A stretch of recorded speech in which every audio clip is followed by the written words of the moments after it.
Hi everyone, this is Nikki Rowland and today I have a layout to share for Cocoa Vanilla Studio.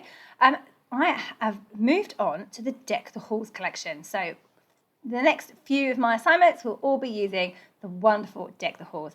I love Christmas, so I'm absolutely super excited to jump in and start using this fabulous collection.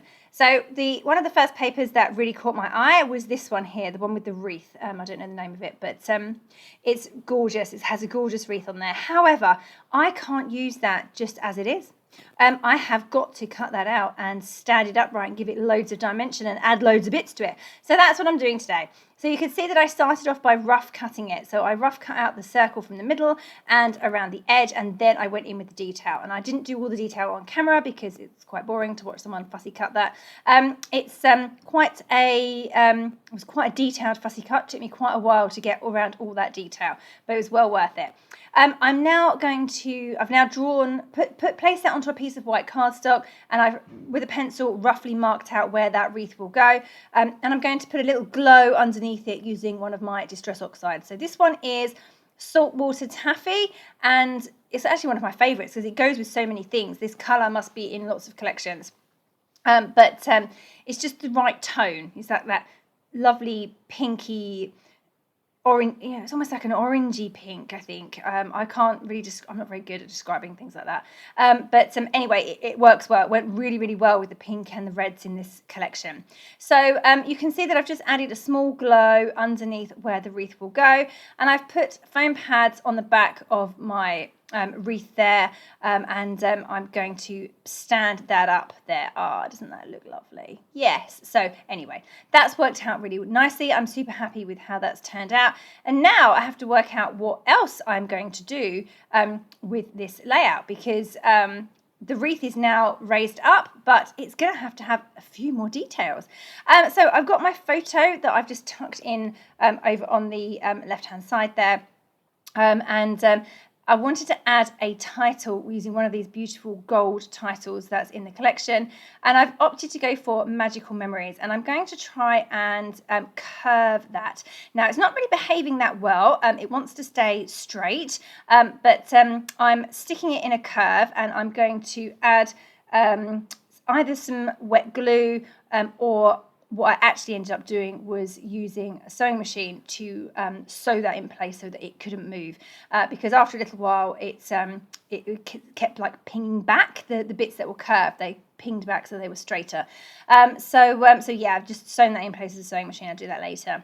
So you can see that I have a frame, an ephemera frame. I've pulled that out of one of the ephemera packs, and actually my photo just fitted in there absolutely perfectly. So I'm going to mount my photo with that frame, or frame my photo with that frame. And then I thought about putting that Christmas tree in because it's gorgeous. But then I was worried that things were looking a little bit too busy. So I decided to strip it back a little bit in a little while. I did add, you can see that I've added a number of different elements on top of the wreath, and that's absolutely something that I wanted to do. So I wasn't sure whether I should add more flowers or if I should add icons, and actually I opted for a bit of both. So I have got a present in place, and I've got like a star-shaped cookie. I've got a heart as well. I've got a Santa. I've got the stockings, although the stockings are going to go onto the other side of the photo. But the Christmas tree doesn't survive. That has to go. It took up too much of the white space in the middle, so I felt that it would be better on a different layout.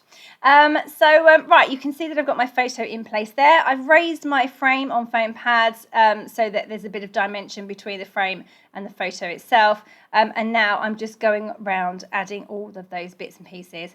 The little stockings I'm going to add to the right-hand side of the photo, so there is something in that white space, but nothing too big. I don't quite know what I'm doing right now. Maybe I'm trimming some of the white lines, but whatever I was doing off camera, so sorry about that. I'm distressing the edges, I think, by the looks of it, of all of the ephemera pieces that I'm going to add there. I like to do that. It gives them an edge, and gives them a bit of separation between the background and the ephemera piece itself. So I quite often do distress my ephemera, or I kind of curl it up a bit, especially if it's flowers. I'll curl up the leaves a bit just using my fingernails, and yeah, it just makes everything stand out a bit more, stand proud, and the distressing gives a bit of a separation. You know, it gives everything a white edge. A lot of the ephemera has a white edge anyway, but some of them don't. So the little cookies, the star-shaped one and the heart-shaped one, they haven't got a white edge, a white border on them. So by distressing them, I kind of give them a very tiny white border, but it just is enough to give it that little bit of separation between the background and the ephemera piece itself. Okay, so you can see that I've got my little stockings in place now, and most of my gifts and things are in place on the wreath. You can see that I've added that little chipboard banner there that says "Oh, what fun!" That's under magical memories, and I'm going to add a few some other little bits and pieces around the wreath at some point as well. Just adding in some flowers and mostly some leaves. I wanted things that like stood up a bit, and I felt that the wreath itself already had lots of flowers, so I didn't need to add loads more floral ephemera, but I wanted a few leaves in place. So yeah, so that works really well. And I'm sticking everything on with foam pads, so everything on top of the wreath stands up. And that's the whole point, because the wreath itself was flat on the page. I've fussy cut it out of the paper, stood it up and curled all the edges. And then everything that I've added on top of the wreath is also stood up as well. So I've got lots and lots of layers of dimension going on there. So that's just what I like on scrapbook layouts. So that works for me. So now coming in with what I would call enamel dots. They're not enamel dots, they're kind of puffy stars. I'm just dotting those around the whole of the wreath. And I'm adding a few of the circle shapes to the centres of flowers. And there's one in the middle of that cookie. Yeah, so just adding a few little dots around the layout, basically. Yeah, I'm really happy with how it's come together. I don't know if I think I've now sewn my title in place as well. So that now will not move, which is good. Yeah, just adding those last little bits and pieces. I've come in with the chipboard there. I just added a few little bits there. So I've added a little blue chipboard heart to the stockings that's on the right of the photo. Yeah, I'm pretty much done.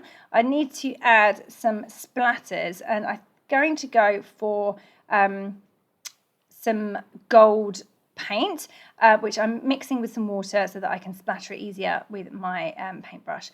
So just coming in there and adding splatters in a few areas basically around the whole wreath. I think I was going to add just in a couple of areas, but then I just got carried away and did the whole wreath, because you can never have too many gold splatters, right? And there we go. That is my layout complete. So I hope that you enjoyed seeing how that came together. It ended up being quite a busy wreath, but I love it. I love all the Christmas icons. I was tempted to put all the Christmas things on this layout. It's my first Christmas layout of the season.